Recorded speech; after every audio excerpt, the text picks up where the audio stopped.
wait to read what you've written. Let's get started.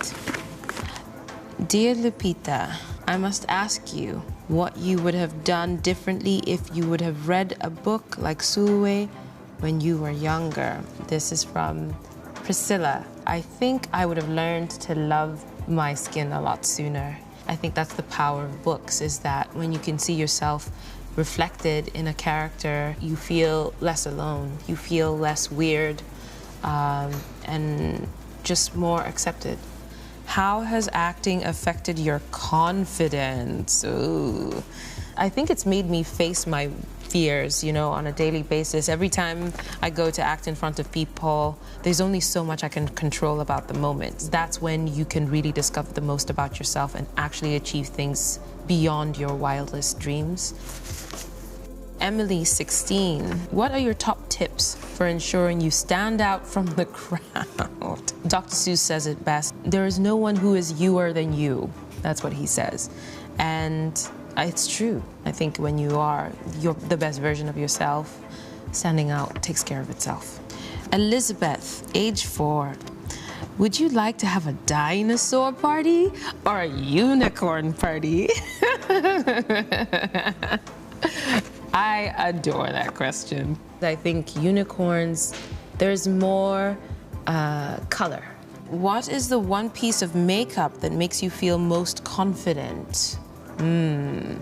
I love mascara. It's dark and it's light and it's easy to put on and it just brightens your eyes. And a light foundation like Dainty Doll by Lancome. I love how it just blends with my complexion in a way that it's unnoticeable, really.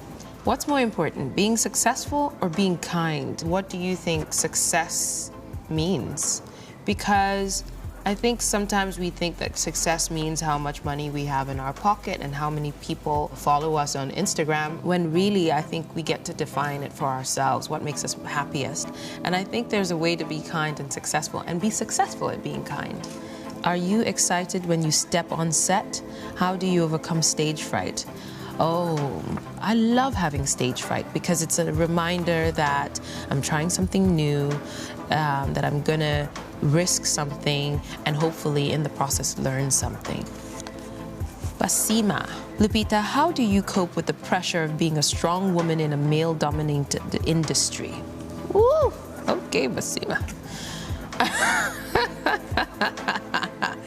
One of the things I do is I cut myself some slack. I'm not always strong, and I think it's okay not to always be strong. I think it's just about not apologizing for existing. Syra, age 18. How do you stay true to yourself? Do you ever feel like you could lose this on the way? I feel like I'm evolving. I don't think that being yourself remains one thing. I think evolving is more important. Learning is more important. Genevieve, who's 4. What is your favorite part of the rainbow? Ow, I like that question. My favorite part of the rainbow is the part that disappears. Because you never really know how a rainbow begins and how it ends. It's just there, and I love that. I loved reading these questions. Thank you so much for taking the time to write to me and to share your thoughts. I hope you've enjoyed hearing mine.